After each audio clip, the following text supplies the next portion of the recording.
втората забелешка по однос на номинаторите на членовите на Агенцијата за медиуми останува. Овде се представниците на Министерството, ќе ме коригираат доколку не сум прочитала добро, но системот на номинација, значи тројца представници од ЗЕЛС, тројца од Собрание и еден од Мнозинското здружение, значи како концепт останува и мислам дека тоа и понатаму мора да го разговараме, да го дебатираме, да се обидеме овде да направиме одредени промени, затоа што забелешката за тоа стои и во анализата на Советот на Европа и ОПСЕ и на сите други кои дадоа придонес во оваа јавна дебата. Ова нова верзија е само фризирање на претходната. Ни една клучна забелешка на ЗНМ не е прифатена. Концептот е ист, да се опфатат сите медиуми, што од почеток го спориме.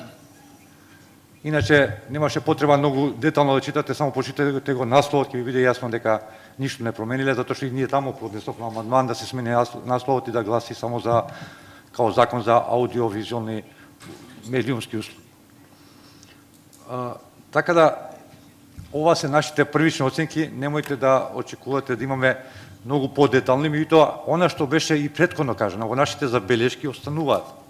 А тоа да ве потсетам дека не се менуваат. Етичките норми треба да летат од овој закон и да се остават на саморегулација.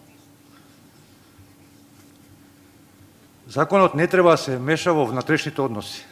Она дефиниција за новинар нешто е чепнато, меѓутоа ја не знам што баре дефиницијата новинар во законот. My recommendation: introduce a 2/3 majority for the appointment process, and secondly, reduce the nomination rights of the Committee for Elections and Appointments and of the Association of the Local Self-Government Units, and add more civil society organizations as nominators.